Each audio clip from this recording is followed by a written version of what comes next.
conversion. Bien chers frères et sœurs, voici les deux actes spirituels qui nous sont proposés pendant ce deuxième dimanche de l'Avent. Le prophète Baruch, dans la première lecture, commence par nous inviter justement à cette espérance. Il dit, je cite, « Jérusalem, quitte ta robe de tristesse et de misère et revêt la parure de la gloire de Dieu pour toujours. » Fin de citation. À travers cette parole, le prophète annonce des jours meilleurs, où la mort et le mal n'auront plus de prisme sur la vie.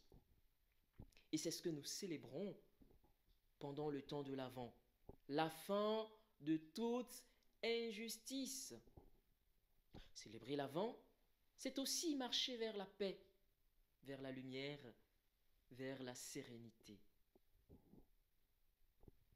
Au plus haut point, c'est marcher vers Jésus qui vient nous sauver, qui vient sauver notre monde blotti par le péché. Et cette espérance consiste justement en ce que Dieu surgit dans notre humanité, dans notre vie quotidienne. Ça s'appelle le kairos. Dieu vient dans notre vie. C'est pourquoi, me semble-t-il, frères et sœurs, que nous devons être optimistes, nonobstant tout ce qui peut nous arriver. Gardons cette confiance que Dieu est présent. Cette espérance est aussi manifestée dans la seconde lecture, où Paul exhorte les Philippiens à progresser dans la foi.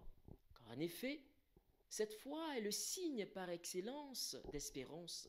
Il écrit, je cite, « Dans ma prière, je demande que votre amour vous fasse progresser de plus en plus dans la pleine connaissance et en toute clairvoyance pour discerner ce qui est important. » Fin de citation. Paul nous invite à regarder la vie et surtout les gens avec des yeux pleins d'espoir, même en période sombre. Voir les gens avec des yeux pleins d'espoir nous fait prendre conscience du bien dans leur vie. Parfois, voyez, frères et sœurs, nous regardons que le mal chez les autres.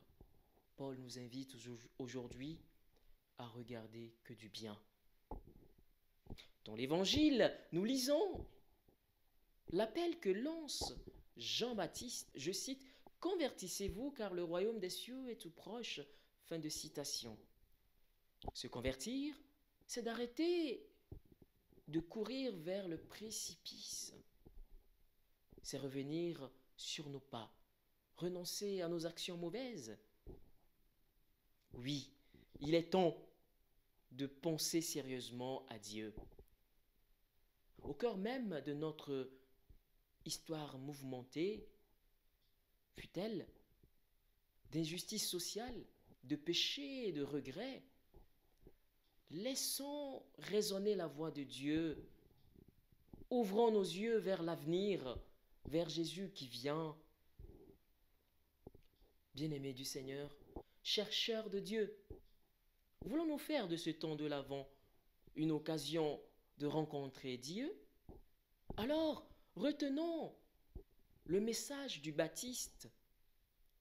Comblons les ravins qui nous séparent de nos frères, ceux creusés par eux et ceux dont nous nous sommes entourés pour préserver nos privilèges.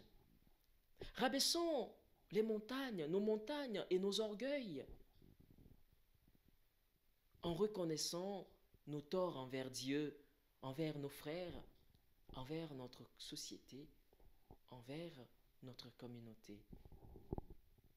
Que la Vierge Marie, que nous allons fêter le 9 décembre, l'Immaculée, modèle de toute vie spirituelle, nous y aide sur ce chemin d'espérance et de conversion.